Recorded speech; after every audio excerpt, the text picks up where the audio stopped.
Les pays de l'AES sont en train de se surendetter actuellement. Un regard critique et éthique sur la contribution au développement de la coopération internationale. Loin des passions et des démagogies politiques et économiques, le révérend père Raymond Goudjor, dans une conférence atypique, a présenté le visage de la coopération internationale. La coopération contemporaine pêche par une méconnaissance, voire un refus d'acceptation de la dignité humaine intégrale. Une humanité marquée et douée d'un appel à être plus ou plus être. En théologie, vocation humaine à la sainteté.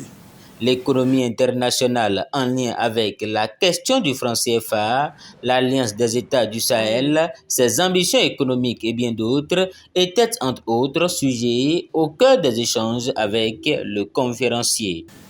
L'AES détruit certains de ses enfants pour pouvoir grandir.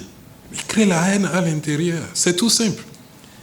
La pensée même des pochites est en train de s'essouffler parce qu'ils refusent de s'ouvrir à ce que pensent d'autres personnes, d'autres natifs qui disent, qui veulent oser penser, ne pas penser comme eux. Que vaut aujourd'hui le Naira? Posons-nous la question. Pourtant, ils ont leur propre monnaie. Donc, ce n'est pas la monnaie d'abord, c'est le peuple qui travaille de façon honnête. On voit la France derrière le franc CFA, oui, mais cela est-il synonyme de se passer de cette monnaie? Le conférencier s'interroge et renvoie les uns et les autres au travail décent. Au sujet de l'AES, il doute fort que les États réussissent leur mission. Il en veut pour preuve les prémices de leur action qui créent déjà des ennemis internes. Ils n'ont pas besoin de venir dire que les soldats sont au Bénin. Les propres ennemis sont déjà à l'intérieur. C'est-à-dire quand le ver est dans le fruit, il faut voir les choses tout simplement. Il faut observer et voir. Des gens qui ne pensent pas comme eux sont ennemis du peuple. Alors que votre but, vous êtes mobilisés après le putsch pour aller détruire les djihadistes. Mais comme ça patine, il faut trouver des ennemis intérieurs. Et puisque ça patine encore, bon, il faut aller trouver aussi des ennemis voisins. Ainsi, le peuple chaque fois est bercé d'illusions jusqu'à quel moment?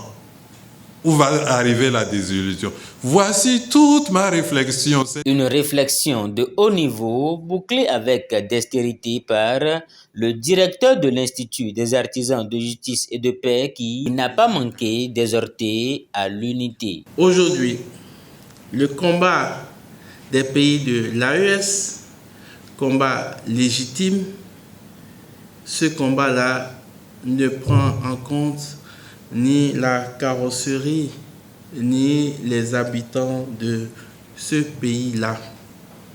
Échanger avec les populations, avec les citoyens, échanger avec les universitaires, les chercheurs, tous vous diront, nous sommes obligés de garder le silence.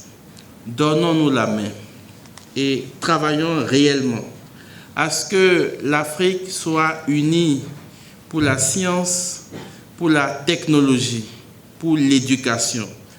Et c'est alors que, unis pour la science, pour la technologie, nous pourrons davantage garder nos ressources humaines, davantage gérer nos ressources économiques.